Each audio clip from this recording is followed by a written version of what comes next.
Imagine a perfect parent. Like, they provide a flawless environment, they do absolutely everything right, and yet their child still completely rebels. Whose fault is it?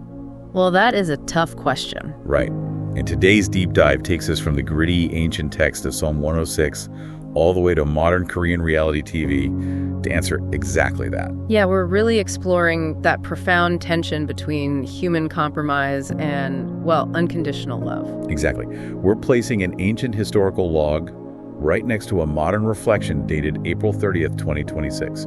Okay, let's unpack this because the ancient text gets surprisingly dark right out of the gate. It really does. I mean, if you expect a historical psalm to just be comforting poetry, this is a massive shock. Oh, totally. It reads like a brutal historical log of a nation just completely losing its way. Yeah, it describes ancient Israel not just casually blending in with neighboring nations, but adopting their most horrific practices.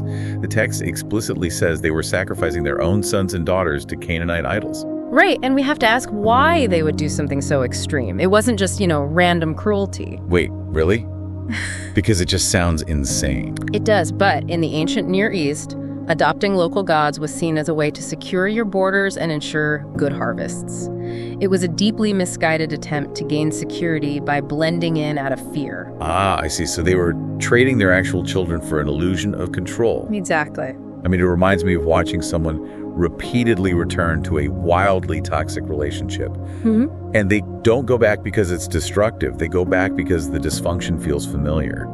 And in a twisted way, safer than the unknown of being completely free. That is a highly accurate way to look at the mechanism at play here. Yeah. They were trapped in this cycle of pouring out innocent blood and bringing massive oppression down on themselves. But what's fascinating here is the massive pivot that happens in verse 44 of the text. The word nevertheless. Yes. Nevertheless. It's such a heavy word there. It really is. Despite all the bloodshed and the constant rebellion, the text says God hears their cry, remembers his covenant, which is essentially an unbreakable, legally binding promise, and acts out of abundant, steadfast love. Wow. The text even says he causes their actual captors to feel pity for them. Wait, I have to push back there.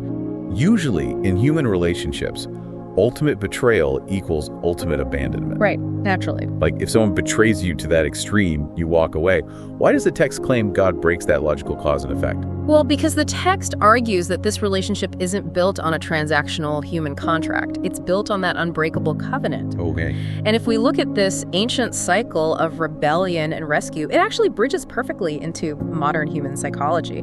It's the exact dynamic the contemporary reflection notes are grappling with today. And here's where it gets really interesting.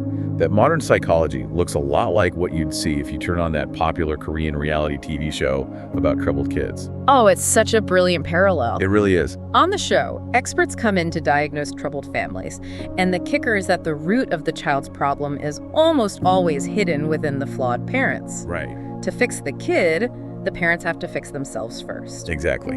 The parents have to correct their own toxic behaviors. Right, but if we connect this to the bigger picture, the reflection notes use this psychological dynamic to do a complete theological flip. The text points out that the Bible calls God a father. But not a well-meaning, flawed TV parent. A perfect one. Exactly, which leaves us with a deeply uncomfortable paradox. It does. If the parent is absolutely perfect and desires restoration more than anyone, why is the relationship still broken? Who is responsible? It completely takes away that modern psychological safety net where we get to blame our upbringing or our environment. Yeah, you can't blame the parent here. Because God is framed as the perfect father, the reflection argues the broken relationship isn't his fault at all. The cause lies entirely with humanity's choices. The perfect parent did everything right, and the kids still rebelled. So what does this all mean for you listening right now? Well, according to these reflection notes, the solution is already provided. Yes, and it's quite profound. The text frames it this way. Despite our deeply ingrained brokenness, the heavy lifting is done. It argues that Jesus has already paid the price for that cycle of sin. Right. And he's depicted as simply standing at the door of our hearts, knocking, waiting for us to let him restore the relationship. It's an invitation to drop the toxic cycle. But, this raises an important question. Oh, definitely. If ancient Israel's snare was the literal physical idols of Canaan, What is subtly competing for your heart, your devotion, and your compromise today? That is the real question. Because if human nature hasn't changed since ancient Israel, it makes you wonder, are our modern algorithms, our smartphones, and our relentless career ladders just the new bronze statues? What are you actually sacrificing your time and peace of mind to right now?